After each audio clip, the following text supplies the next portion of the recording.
Assalamu alaikum wa rahmatullahi wa barakatuh to some of you, and peace out to the rest of you. Hit the share button because the message is more important than the messenger. Listen, when I'm recording this right now, the Geek Underground 3 is not yet premiered about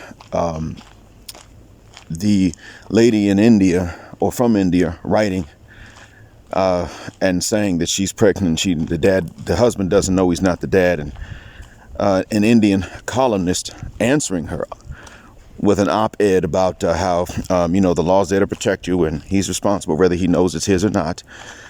Meaning the husband's responsible. Pretty much saying, go ahead and do paternity fraud if you want, or hell, tell him, but he's got to take care of that baby. And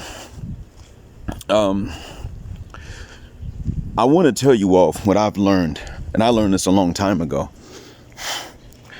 Back in the 90s, as I mentioned to you while I was in Morehouse, I was there when somebody wrote an article about going to Brazil. And while this had been done by some brothers in the 80s, it really started to take off in the 90s. I think it was 97 or 98 when this article was written in the Morehouse paper called the Maroon Tiger. Well, during my years in Morehouse, there were several students from India and Pakistan that were there. They were not a majority at all, but there were several students. And we would joke sometimes because initially some of them thought I was a foreign exchange student like them, and then I would speak back and let them know, no, sir. I'm actually from the same population as the majority.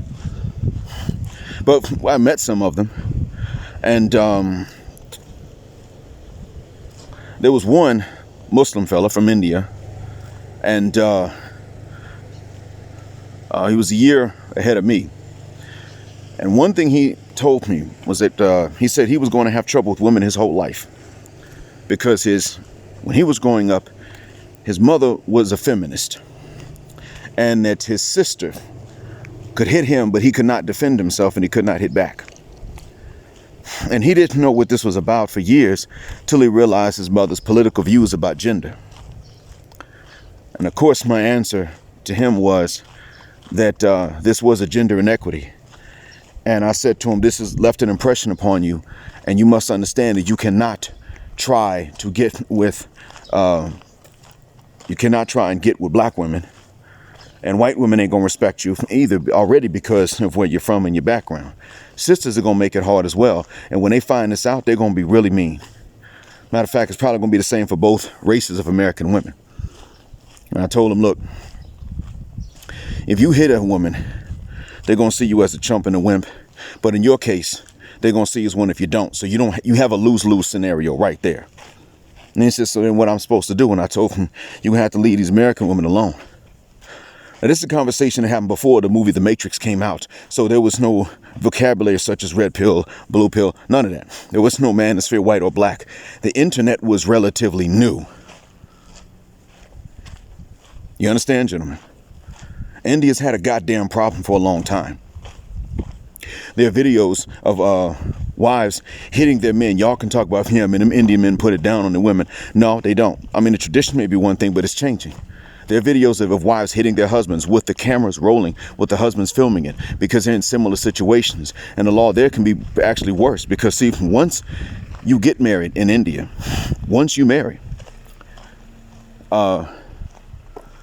you're on the hook for alimony.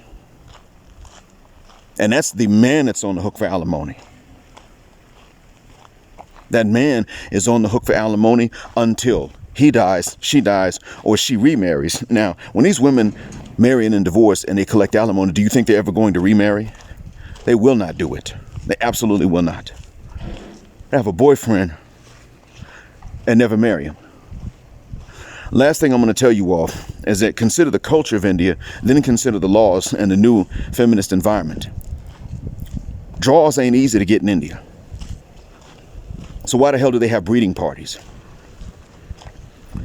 And these breeding parties are for Indian women whose parents either don't know or don't mind what they do, and European descendant men. And they're just orgies.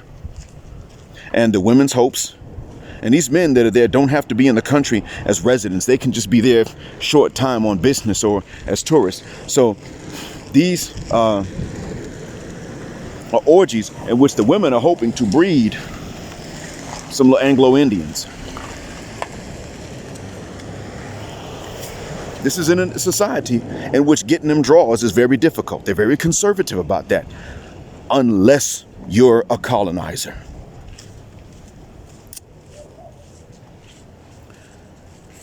So, I think what we need to understand is that maybe in India, the only difference is that they're not quite as loud with guys they don't know as the Boom Chic and Bon Quiche and Sophista Ratchet Sapphire. Then there is the culture, and there is the tradition, and those who follow it won't act these ways. But I want you to know that this is there. Now, by the time you're hearing this, the Geek Underground 3 has already premiered what he has said about this. I'm about to head into the Friday prayers because it's Friday afternoon here, about to be. Whereas it's still morning time for you all, for many of you in Eastern time zone, it's about to be 4 a.m. right now as I'm recording this, to give you an idea as to when. But I'm going to upload it later when I get back to my laptop. It's quite the news, isn't it? So when I told you guys which women to leave alone, when I told y'all to leave alone women of certain backgrounds, not only is it based on their attitude, their people's attitudes towards us, because notice, they could be feminists and still have the same biases against us that the non-feminists have, right? They can buck tradition, but they don't buck that one that easily. It is also because, generally speaking, those who have had the most pro-colonizer attitudes have the women that are most susceptible to that misandry and that feminism. Therein is a link. China, anybody? You know they got a problem in China. Forget the culture. They're throwing it aside. The women are fresh out of control, terribly materialistic, mean, narcissistic, and they cheat. They don't respect their men anymore. Japan, anybody? They don't even have a completely pro-colonizer attitude. But, I mean, you got guys for decades that have been hikikomori and guys that have just been grass eaters. And they're not our enemies. Thank you for listening. I hope this helps tie things together. As always, black heart, black mind, black out, assalamu alaikum, and black heterosexual, non-select male power just because they don't like it, and black patriarchy until extinction or judgment day.